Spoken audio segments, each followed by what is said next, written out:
Hi, my name is Jessie Saintcyr, and this is my video series accompanying my capstone research on the role of emotional intelligence as a skills enhancer for effective government leadership.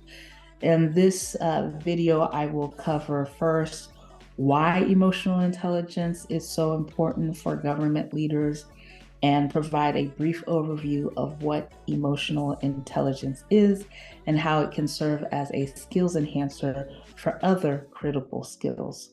In the second part of the video, I will cover the critical skill of crisis communication. And when coupled with emotional intelligence, it helps leaders to not just manage their own emotions during crises, but also to better engage and partner with various stakeholders to lead people forward through crisis moments. And in the third part of the video, I will cover the essential skill of inclusion and when leaders are able to counter their own bias, they are better able to engage people of different backgrounds and different perspectives, bring them to the table to find creative solutions that benefit different communities and stakeholders, thereby increasing and improving their reach and impact. And then finally, I cover decision making, that when you combine it with emotional intelligence, it helps leaders not only make better informed decisions, but it helps leaders decide what not to focus on so that they can make better informed decisions, but also more strategic decisions. And they are able to forecast conditions to come, challenges and opportunities as well, and better prepare themselves, their teams, their agencies, and communities for those challenges and opportunities to come. But also when combined with emotional intelligence, leaders are able to delegate, decide who else can make decisions on their behalf. And so we discussed that. I discussed that as well in the video.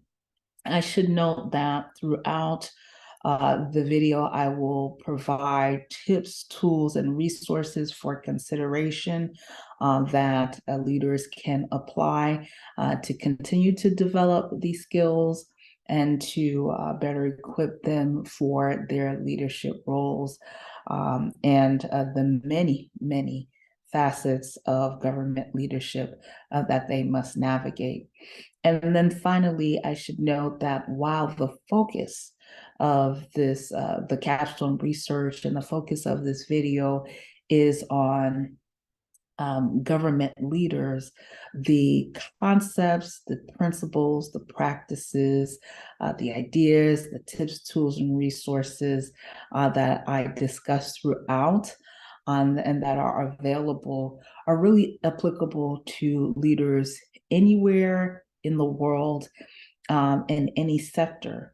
Emotional intelligence is something that anyone can develop to help them manage emotions better, better engage people of different backgrounds, and just really be more effective wherever they are. So I would encourage you not to just move forward because this is not about your leadership in a particular industry or sector, but to really leverage the information and resources available throughout to equip you on your journey. So with that, let's get started.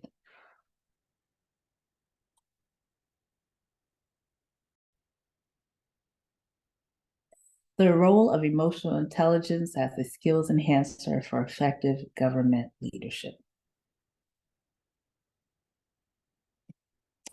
So why emotional intelligence? Why is it so important, particularly for government leaders? Well, there is an adage that goes, a picture is worth 1,000 words. Well, I got some images for you that will maybe help you understand why it's so important.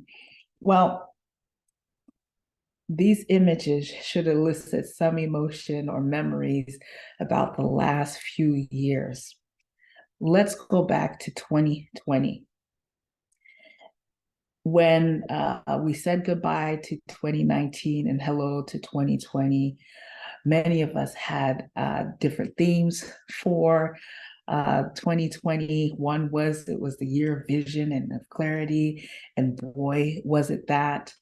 Um, and in the first quarter of 2020, we were hit with a global pandemic, an invisible enemy that we were all trying to respond to one way or another. And government leaders were front and center.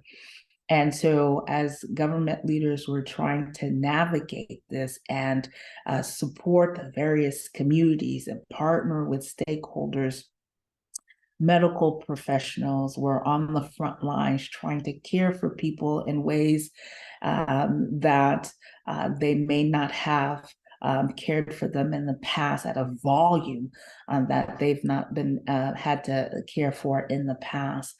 They were trying different medications and different resources at their disposal to fight COVID-19 and the many variants that came afterwards.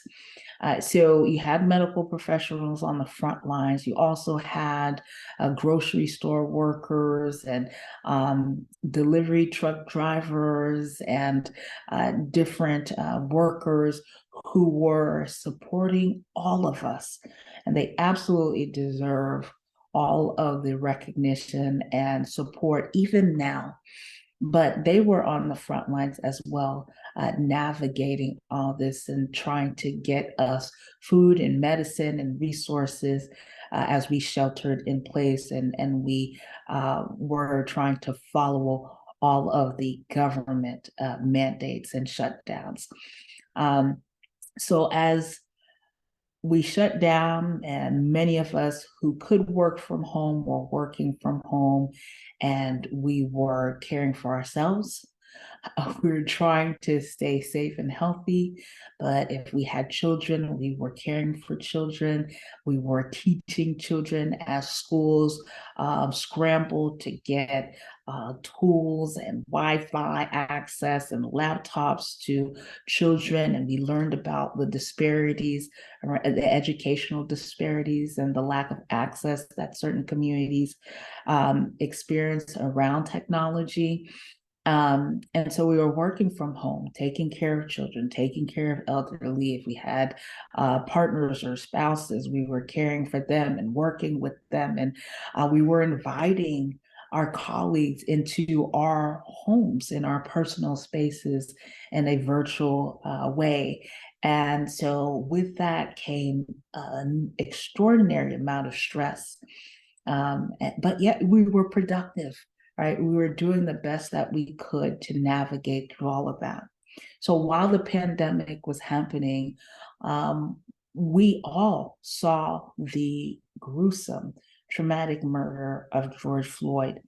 And with that traumatic and gruesome experience and murder, we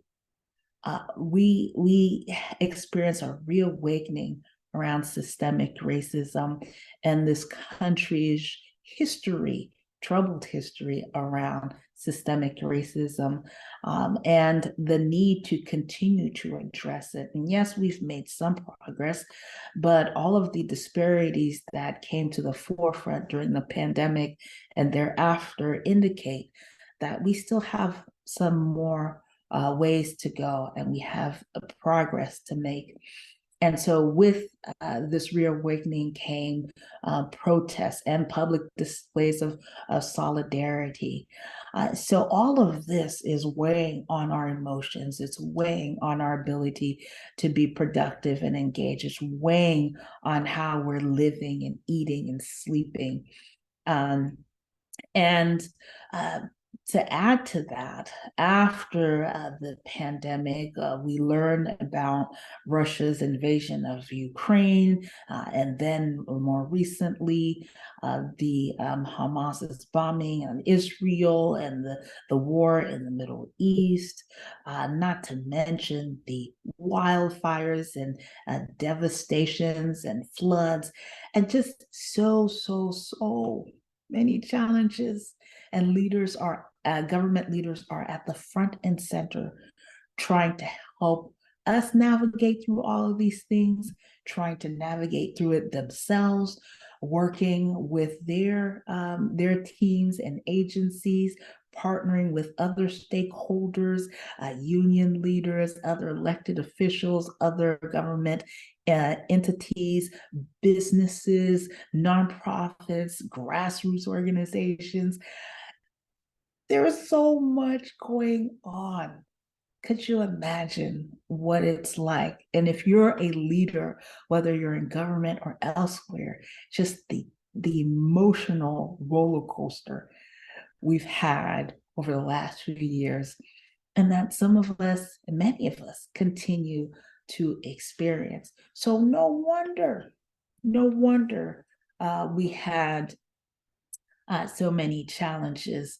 And so, why is emotional intelligence so important? Well, again, the images will elicit the memories and the experiences that we've endured together collectively.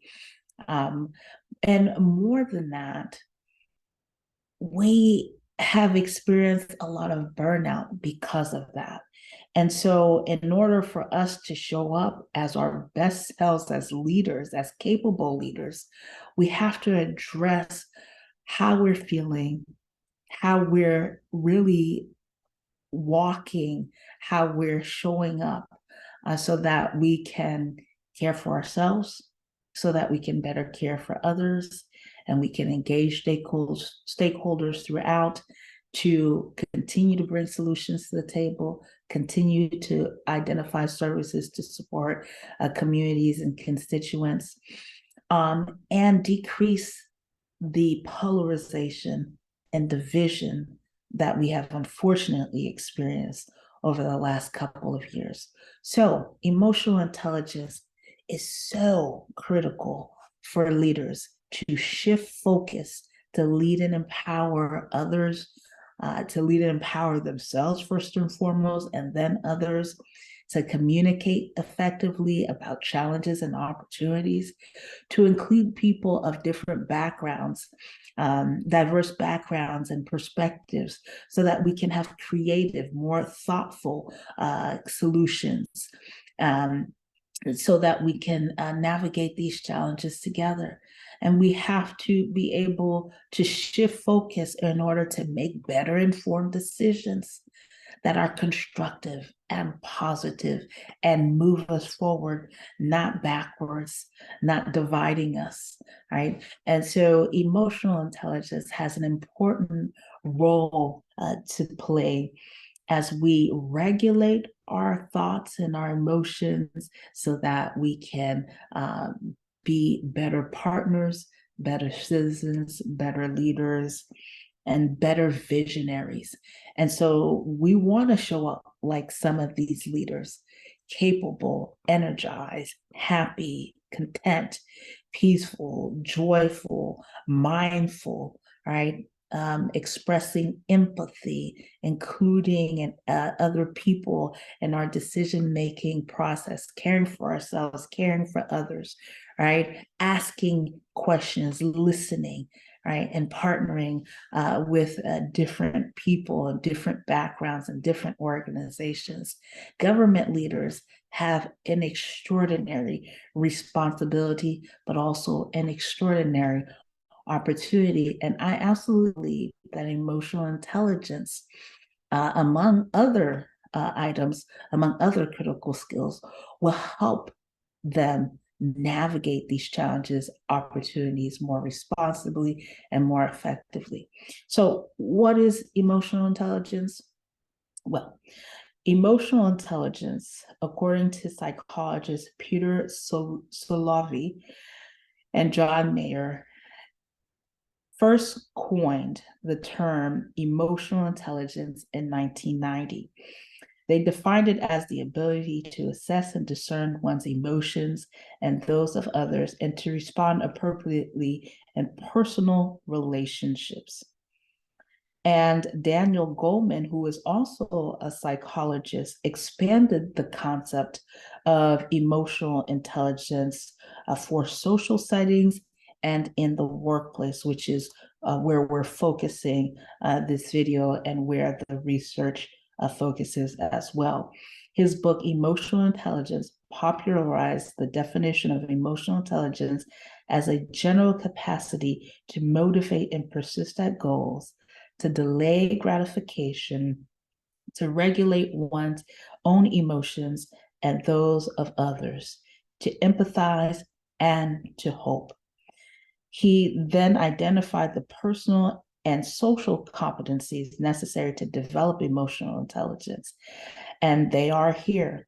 The personal competencies were self-awareness, confidence, self-regulations, regulation, conscientiousness, and motivation. And the social competencies were empathy and social skills such as communication and conflict management. And the four categories in which he embodied these competencies were self-awareness, self-management, social awareness, and relationship management. And self-awareness is essentially how we see ourselves and how others experience us as well. Self-management is our ability to regulate and control and respond productively and constructively to our emotions. Social awareness is our ability to see other people and appreciate their emotions and be able to engage constructively and productively and responsibly. And relationship management is essentially how we manage our relationships according to our ability to manage our own emotions and appreciate the emotions of others. And so self-awareness is really the first step, right? I refer to self-awareness as a double-sided mirror. It's how we see ourselves and how others see us. And the importance of a double-sided mirror is that sometimes we don't see ourselves. Sometimes we have blind spots. In fact, there is another psychologist, Dr. Tasha Eurich, who conducted a study. And in that study, she identified that only 10 to 15% of participants who say they were self-aware were actually, most of the participants were not self-aware, and only 10 to 15% of the people who participated in the survey actually demonstrated self-awareness. And self-awareness in the study was about the internal and external experience, the consistency, the feedback and awareness that participants had around how, again, they show up as leaders, but also how others experience them as leaders. And so while many of us think we're self-aware, a lot of us have some work to do. And frankly, as we are all growing and as we're all learning, we all have some work to do. So there's hope, right? And the first step I would recommend is to take an assessment, to understand how emotionally intelligent you are. 6 Seconds is a company that conducts emotional intelligence assessments, and you can find tools available on their website as well. The website links are in the appendix and also in the references. And so taking the time to assess how emotionally intelligent you are is really important. Another aspect of developing emotional intelligence is understanding your personality.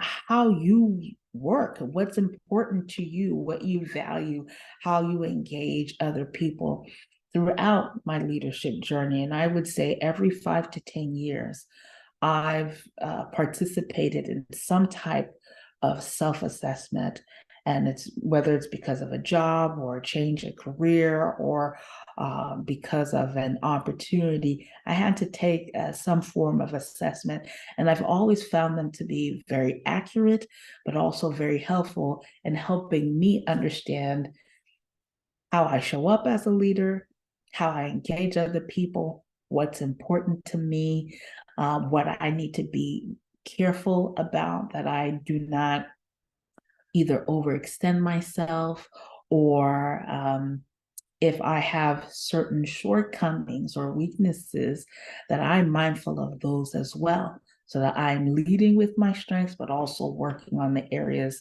that require some additional development. So taking the time to assess where you are in terms of emotional intelligence and how you lead is the first step that I would recommend.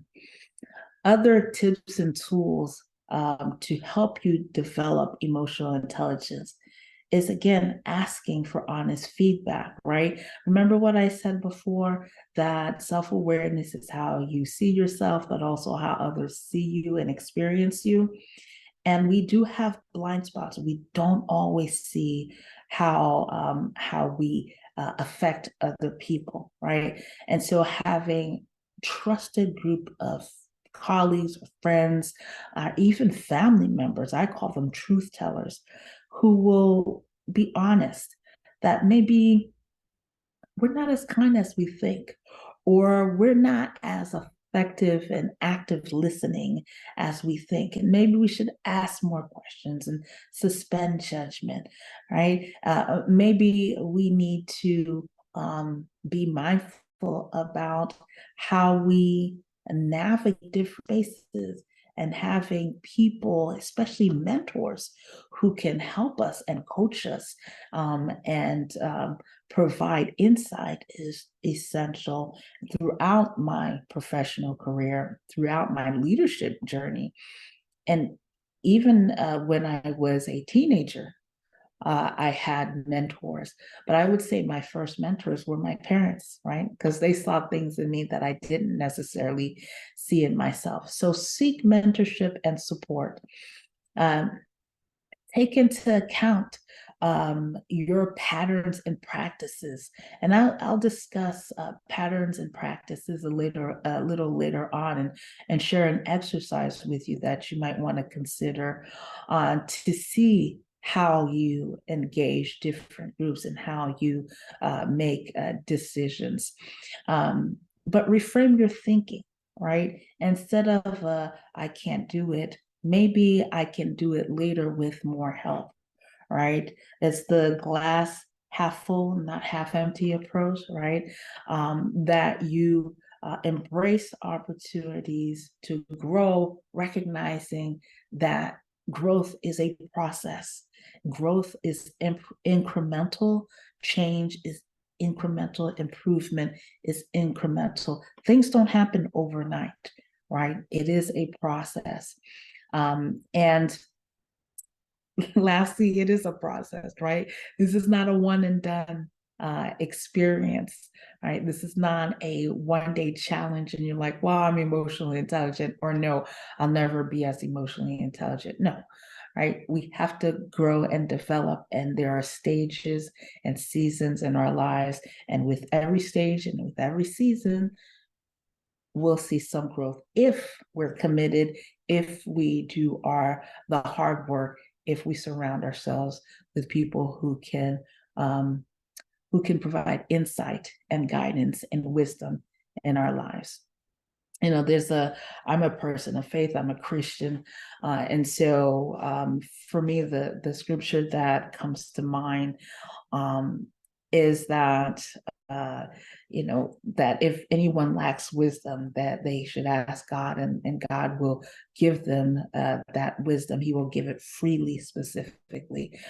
So sometimes it's also just asking for more wisdom, right? That is another source and resource that we have, especially as believers, that we can leverage, right? These are not in the notes, but it is who I am. And if we're talking about inclusion as a critical skill, I show up with my faith, and my faith does certainly affect and inform how I lead in public sector and private sector and everywhere in between.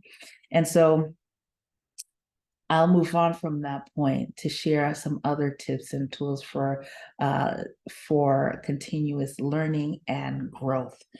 And as you develop your self-awareness through those assessments, make sure that you're partnering with other people, right? So the mentor is a partner.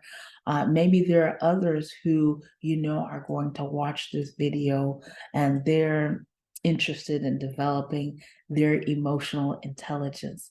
So, you know what? Take the time to identify someone or share with someone that you're going through this process, and you want them to keep you accountable. You want them to check in on you. You want them to ask you questions about how it's going, right? And to also give you feedback. And then as you're going through this process, apply what you learn, right? Apply some of these resources, take some of these tools, some of these assessments, some of them are free, right? Read some of the articles, and maybe take away one point that you're going to apply in your life and in your leadership journey.